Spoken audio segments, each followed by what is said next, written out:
¿Qué es una red? Una red es un conjunto ordenado donde para todo par de elementos debe existir el supremo y el ínfimo. Ejemplo, ¿los divisores del 10 serán una red?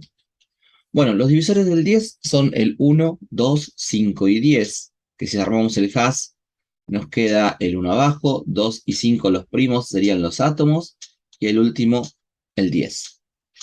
Si me preguntan si es una red, para que sea una red, yo debería tomar todos los subconjuntos posibles que hay de dos elementos, o sea, por ejemplo, el 1 y el 2, encontrar las cotas superiores e inferiores y fijarme si tiene ínfimo y supremo. El 1 con el 10 también, el 1 con el 5, el 2 con el 5, el 2 con el 10 y el 5 con el 10. Debería estudiar todos esos casos. Si yo agarro el 1 y el 2 como subconjunto y busco las cotas superiores son el 2 y el 10, por lo tanto, supremos el 2. Y si agarro el 1 y el 2 y busco las cotas inferiores, solamente tiene como cota inferior el 1. Por lo tanto, el supremo sería el mismo 1. Entonces quiere decir que entre el 1 y el 2, el supremo es el 2 y el ínfimo es el 1. Si lo hago entre el 1 y el 5, si hago este subconjunto entre el 1 y el 5, las cotas superiores serían el 5 y el 10, supremo 5, y la cota inferior sería solamente el 1, por lo tanto el ínfimo sería el 1. Eso lo tendría que escribir, tendría que estudiar todos los casos. Supremo entre 1 y 2 me da 2, ínfimo 1. Entre 1 y 5 me da 5, ínfimo 1. Entre 1 y 10, el supremo me da 10, el ínfimo 1. Después tendría que estudiar qué pasa entre el 2 y el 5. Si yo estudio entre el 2 y el 5, tengo una sola cota superior, el 10. Por lo tanto va a ser el supremo. Y tengo una única cota inferior que va a ser el 1. Por lo tanto va a ser el ínfimo. Entre 2 y 10, supremo 10, ínfimo 2. Entre 5 y 10, supremo 10, ínfimo 2.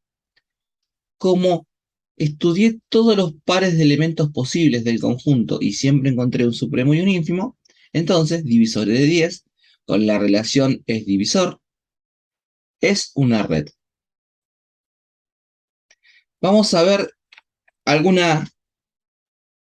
cambio en la nomenclatura para hacerlo un poquito más sencilla la escritura.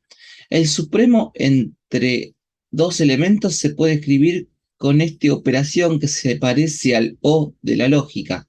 Supremo entre A y B lo puedo escribir como A y este operador B. Y para el ínfimo vamos a usar el otro operador de lógica, el I. De esta forma, cambiando esta nomenclatura, se hace mucho más fácil la escritura o el estudio de los supremos y los ínfimos. Una propiedad muy importante. Como conclusión del ejercicio que hicimos recién, podemos observar que si los elementos son comparables,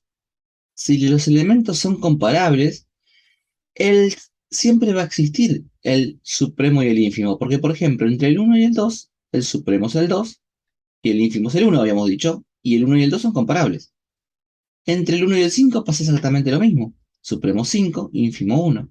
Entre el 1 y el 10, que son comparables, supremo 10, ínfimo 1. Entonces, si A precede a B, significa que es comparable. El supremo entre A y B es B, y el ínfimo es A. El supremo es el que está más arriba y el ínfimo el que está más abajo. Entonces, de vuelta, como conclusión, podemos decir que si los elementos son comparables, siempre tienen supremo e ínfimo. Solamente deberíamos buscar qué le pasa a los incomparables. Bien, veamos otro ejemplo. Tenemos un conjunto ordenado, conjunto A ordenado, y el orden viene dado por ese diagrama de Haas. Tengo que estudiar si es red, ¿sí? Bueno, lo que yo empezaría a hacer es ver cuáles son los elementos incomparables, porque, de vuelta, hacer el supremo entre el 1 y el 5 y el 5 y el 1 no tiene mucho sentido porque el 1 y el 5 son comparables y ya sabemos que el supremo es 5 y el ínfimo es 1. Entonces buscamos los incomparables.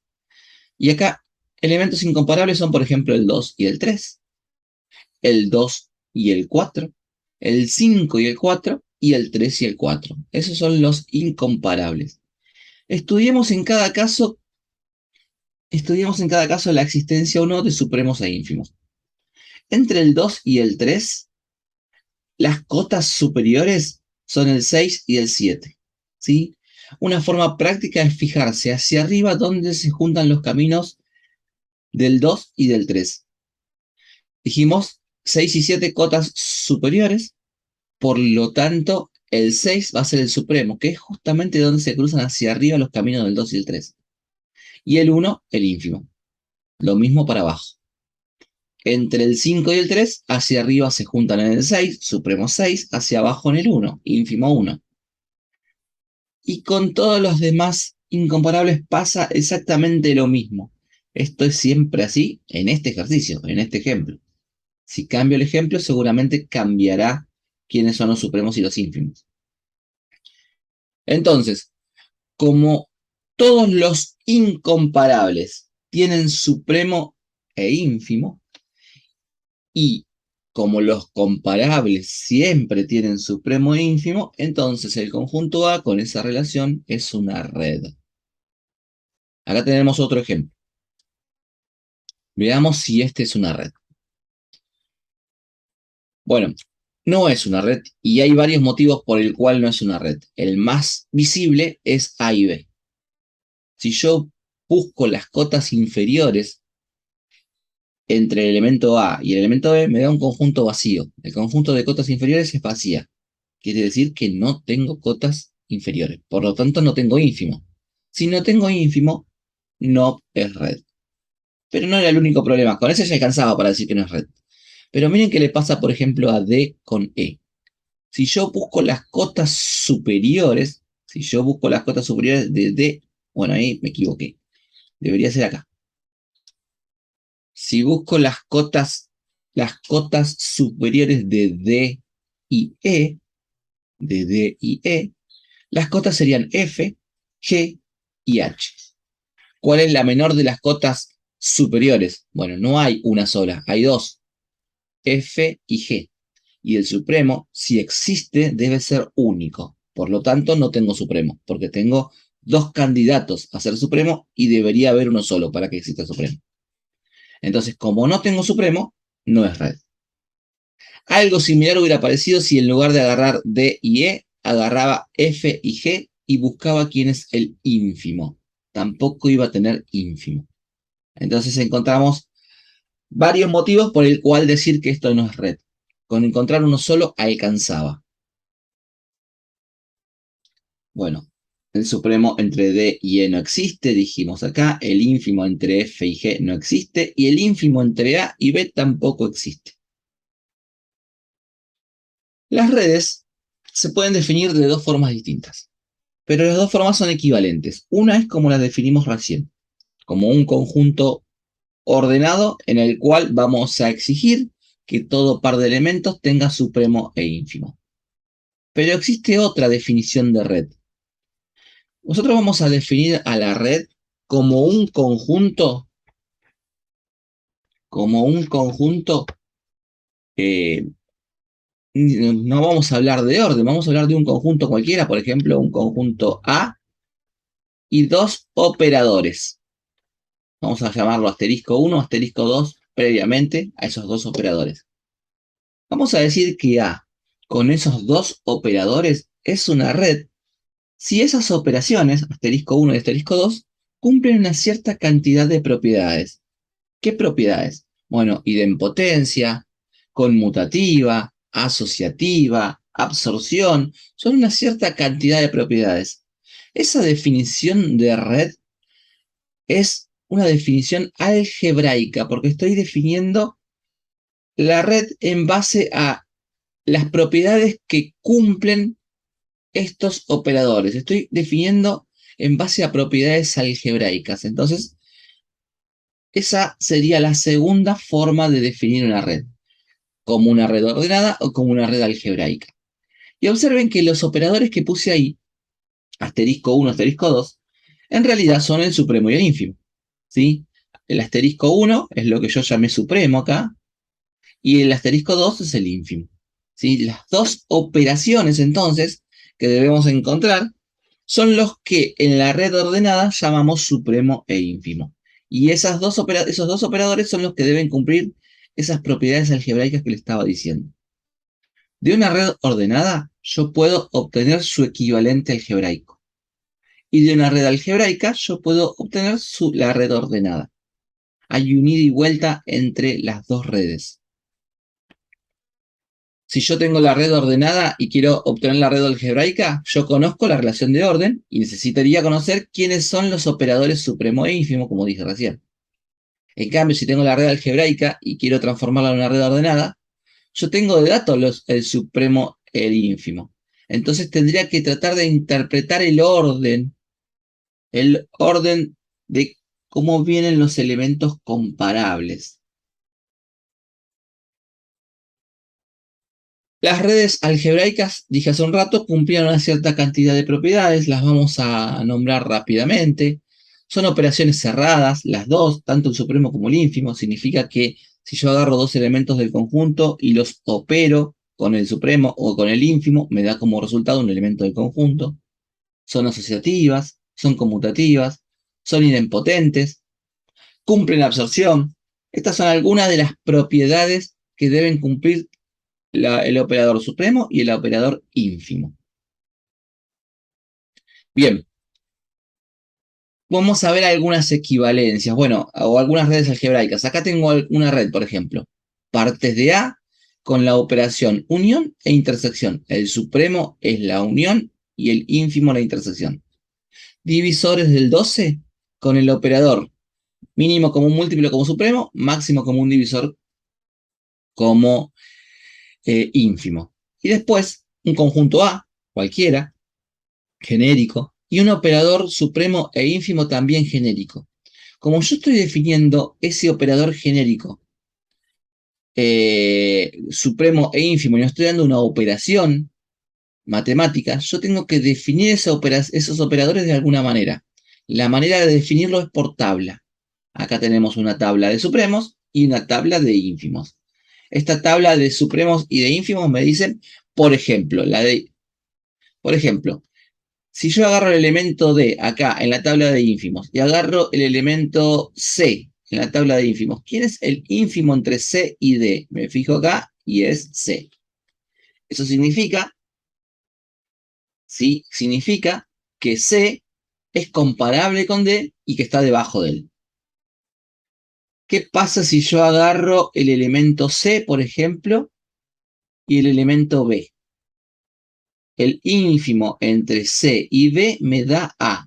Me da un tercer elemento. ¿Eso qué significa? Que C y B son incomparables y que hacia abajo se conectan con A. Lo mismo podríamos haber analizado en la tabla del supremo, pero bueno, en lugar de analizar hacia arriba y hacia abajo, vamos directamente hacia arriba. ¿Qué equivalencias hay con las redes ordenadas? Bueno, partes de A con la unión y la intersección, en realidad es parte de A con la inclusión como red ordenada. Divisores de 12 con el mínimo común múltiplo y el máximo común divisor, es lo mismo que divisores de 12 con la relación es divisor de. Y el conjunto A con operación supremo e ínfimo es lo mismo que el conjunto A con una operación genérica de orden dada por el has, por ejemplo. ¿Sí? Porque yo, a partir de la tabla, yo podría armar el has y la relación genérica de orden viene dada por ese has. Y como dije, divisores de 12 con el mínimo común múltiplo es lo mismo, o divisores de n. En realidad acá lo hice más genérico, pero para el ejemplo que teníamos recién, divisores de 12 con el mínimo común múltiplo y el máximo común divisor, es lo mismo que divisores de 12 y la relación es divisor de. Esas son las equivalencias, existen otras. ¿Qué es una subred? Bueno, una subred es un conjunto, es un subconjunto de A. Para que exista la subred, yo tengo que tener un subconjunto de A. Entonces, empecemos por qué tengo de dato. Tengo de dato que A, con una operación de orden, es una red. Y también tengo de dato que B es un subconjunto de A, que para ser subred de la red debe verificar lo siguiente. Primero, ese subconjunto con el mismo o la misma operación de orden, ese subconjunto con la misma operación de orden debe ser red. Segundo, si yo tomo dos elementos en B y calculo el supremo y el ínfimo, a esos mismos dos elementos los tengo que estudiar en A y me tiene que dar el mismo supremo y el mismo ínfimo. O sea, el supremo de A y B estudiado en B tiene que ser el supremo de A y B estudiado en A. Tiene que ser lo mismo. Y el ínfimo entre A y B estudiado en B tiene que ser igual al ínfimo entre A y B estudiado en A. Se debe cumplir los dos requisitos. Si se cumple uno y no se cumple el otro, no es subred. Si no se cumple ninguno de los dos, tampoco. Para que sea subred se deben cumplir las dos condiciones. Veamos un ejemplo. Ahí tenemos divisores de 30 con la relación es divisor de y están todos los supremos y los ínfimos de divisores de 30. ¿Sí? Por eso sería una red, ¿no? Está justificado porque es una red. Están todos los supremos y los ínfimos. Todos. Los comparables, los incomparables. Están todos. Bueno, analicemos estos casos. Estos tres subconjuntos de los divisores de 30, ¿serán subred? Si yo armo el hash de, por ejemplo, 6, 3, 6, 15 y 30, ¿será una subred? Bueno, primero yo tendría que fijarme que es una red. Sí, y los únicos incomparables ahí son el 6 y el 15, el supremo es el 30, el ínfimo es el 3, es una red. Ahora tendría que fijarme si yo agarro dos elementos de L1 y calculo el supremo y el ínfimo, cuando los voy a buscar en divisores del 30 me tiene que dar lo mismo. Por ejemplo, entre el 6 y el 30, el supremo es el 30, el ínfimo es el 6. Cuando voy arriba, entre el 6 y el 30, el ínfimo es el 6 y el supremo es el 30, da lo mismo. Entre 6 y 15, supremo 30, ínfimo 3. Entre 6 y 15, en la red de arriba, supremo 30, ínfimo 3. L1 es subred. L2. Observen que L2 ni siquiera es red, porque el supremo entre el 2 y el 3 no existe. Entonces, como no es red, no puede ser subred. L3. 1, 6, 10 y 30 nos queda así. 1, 6, 10 y 30. 1, 6, 10 y 30 es una red. Ese conjunto con la misma operación de orden es una red. ¿Por qué? Los únicos incomparables son el 6 y el 10. El supremo es el 30 y el ínfimo es el 1. Es red. El tema está que cuando yo estudio quién es el supremo entre 6 y 10, dijimos que es 30, y entre 6 y 10 acá arriba da 30. Funciona. Pero ¿qué pasa cuando estudio el ínfimo? Entre 6 y 10.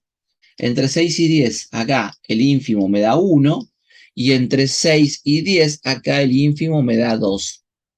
Entonces, los ínfimos estudiados en el conjunto L1, L3 o los ínfimos estudiados en el conjunto divisores de 30 para 6 y 10 son distintos. Por lo tanto, no es subred. Este sí es subred, este dijimos que no porque ni siquiera es red, y este dijimos que no porque el ínfimo entre 6 y 10 no coincide en el subconjunto y en el conjunto.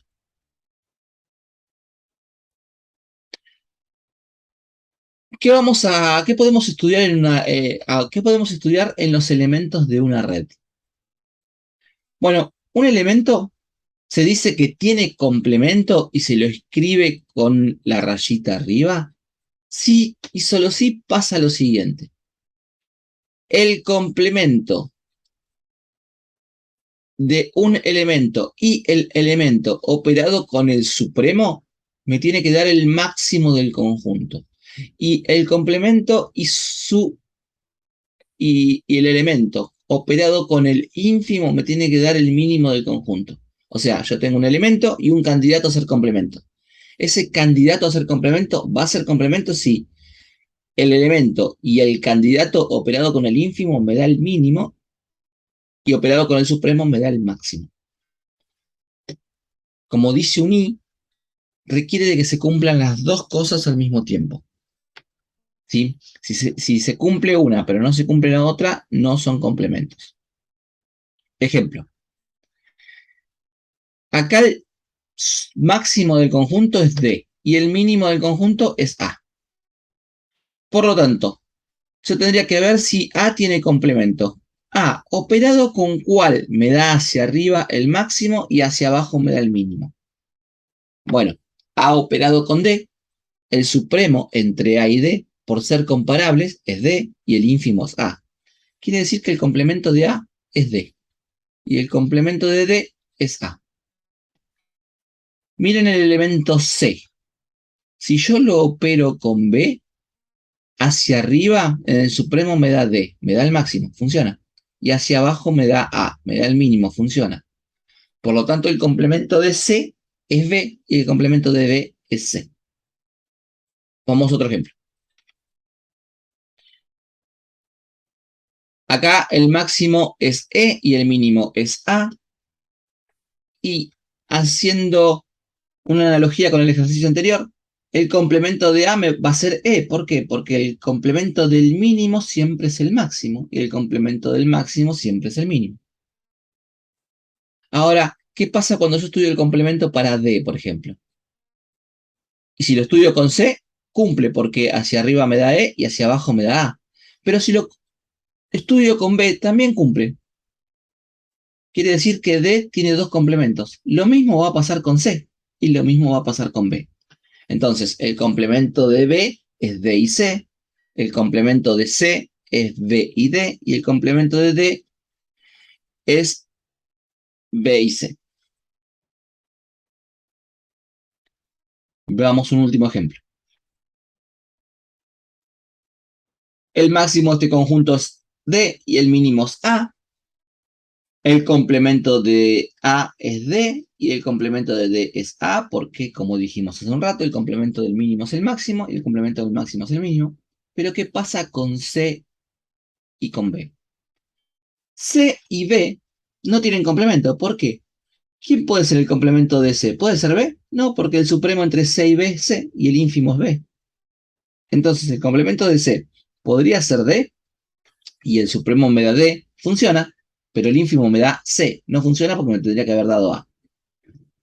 Lo mismo pasaría si lo estudio con B. B y C no tienen complementos. El complemento no existe. Entonces, conclusiones. El complemento del mínimo siempre es el máximo. Y el complemento del máximo siempre es el mínimo. Otra conclusión. El complemento puede no existir. El complemento puede no ser único o el complemento puede ser único. Otra tercera conclusión y muy importante. Los únicos elementos comparables que tienen complementos son el mínimo y el máximo. Después, si hay complementos, los tengo que buscar entre los incomparables. Repito, el único elemento que tiene complemento y que es comparable con él es el mínimo, que es el máximo. O al revés, el máximo, que es el mínimo. Son los únicos elementos comparables complementarios. Después, los demás complementos siempre los vamos a buscar entre los incomparables. Como este tiene todos comparables, el último tiene todos comparables, es un orden total, el único comparable que hay es D y A, que son mínimo y máximo. Los demás comparables no van a tener complemento. Si en una red todos los elementos tienen complemento, si en una red todos los elementos tienen complemento, y eso quiere decir que tienen uno o más, se dice que la red es complementada. Ejemplo, divisores de 30. El mismo que trabajamos hace un ratito para ver subredes. ¿Quiénes serán los complementos? Bueno, ya sabemos que el mínimo es 1 y el máximo es 30. Primer elemento y último elemento. ¿Sí? El 0 del conjunto es el 1 y el 1 del conjunto es el 30. Eso significa primer elemento, segundo elemento. ¿Sí? Esto lo podría haber escrito como el 0 de divisores de 30 es 1. El mínimo es 1. Y el 1 de divisores de 30 es 30. Es otra forma de escribir primer elemento y último elemento. Ya tenemos quiénes son los complementos entre sí, por lo menos del 1, el 30 y del 30 el 1. Ahora, el complemento del 2 lo tendría que buscar entre los incomparables con el 2. ¿Será el 3? No, porque el supremo entre el 2 y el 3 me da 6, no me da 30 como me dice que me tendría que haber dado. ¿Será el 5? Tampoco. El 5 y el 2 son incomparables, pero el supremo entre 2 y 5 me da 10, no me da 30. ¿Será el 15? Sí. Supremo entre 2 y 15 me da 30, pero no me alcanza con eso, tengo que estudiar el ínfimo ahora. Entre 2 y 15, el ínfimo hacia abajo, ¿dónde se juntan? Se juntan en el 1. El complemento del 2 es el 15 y por lo tanto el del 15 es el 2. Cuando estudio los demás, el complemento del 3 va a ser el 10. Porque el 3 y el 10 hacia arriba se juntan en el 30 y hacia abajo en el 1. El del 6 va a ser el 5. Todos los elementos tienen complemento. Por lo tanto, es una red complementada. Lo último que vamos a ver de una red es si es o no distributiva. ¿Qué significa que una red sea distributiva? Bueno, vamos a ver la red en forma algebraica, el conjunto con los dos operadores. Y vamos a decir que es distributiva si para todo 3 elementos del conjunto, las posibles ternas que junte de A, se deben cumplir las dos propiedades distributivas, la del supremo respecto del ínfimo y la del ínfimo respecto del supremo.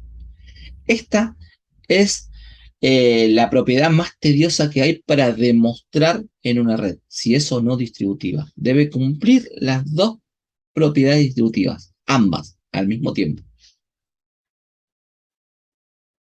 Como es una propiedad bastante tediosa de demostrar, no es difícil, pero es tediosa, son muchos cálculos.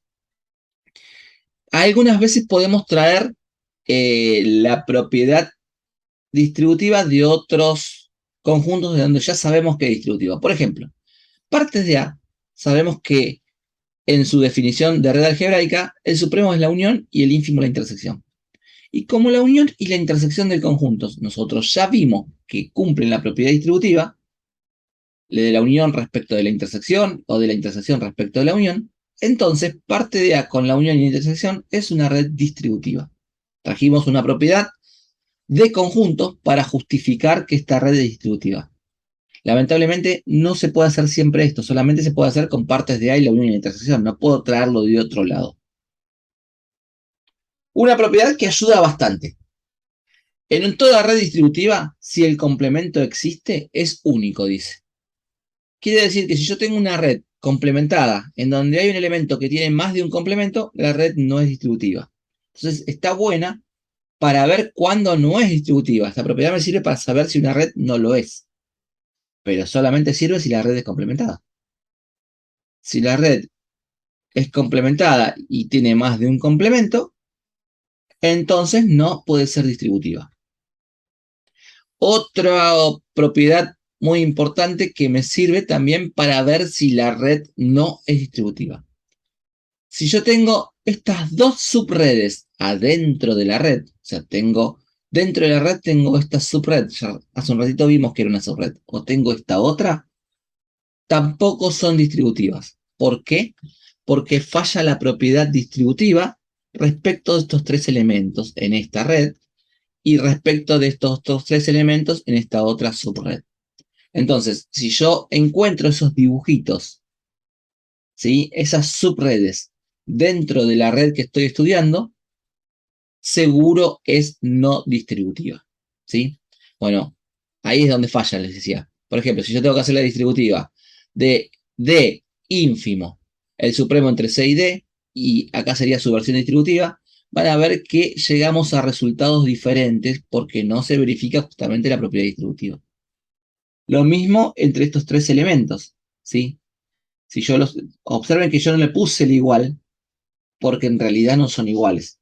Yo quiero demostrar que sean iguales. Esto sería probar que sea distributivo, ¿no? Tendría que tomar 3 elementos y probar esto, siempre. Bueno, yo acá puse el que falla, no puse el que funciona. Porque con que uno falle me alcanza para decir que no es distributivo. Observen que Acá me da D, y cuando calculo del otro lado me da A, y D y A son distintos elementos, por lo tanto falló la propiedad distributiva. ¿Sí? Entonces, vamos a ver un ejemplo. Esta red, ¿será distributiva? ¿Será complementada? Bueno, a mí lo que me convendría primero es buscar si es complementada. Porque si es complementada, eh, y el complemento de algún elemento no es único, alcanza para decir que no es red. Me convendría eso. Pero también me convendría darme cuenta que, por ejemplo, entre el 1, 2, 3, 5 y 6 está esa subred que dijimos en el punto anterior. Y como esa subred no es distributiva, entonces la red esta, que también contiene a esa subred, tampoco lo es. Quiere decir que si yo muestro que el elemento 2, 5 y 3 no cumplen la propiedad distributiva, con eso me alcanzaría para decir que no es distributiva. Pero también estaba esta. Y ustedes dicen, ¿y dónde está? Bueno, mira, si agarro el 1, el 4, el 3 y por ejemplo el 2 con el 6, sería algo parecido a la de arriba.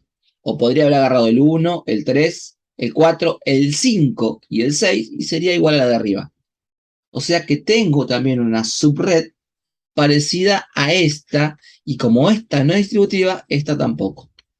Por lo tanto, el conjunto que está abajo, dado por ese hash, si bien es una red, no es distributiva. Tampoco es complementada, ¿no? Porque el 6 no tiene complemento. El 6 no tiene complemento, no es complementada, es distributiva, no. Y, por ejemplo, tomé el 2, el 3 y el 5 y demostré que no era distributiva. Hasta acá es todo lo que vamos a ver de redes.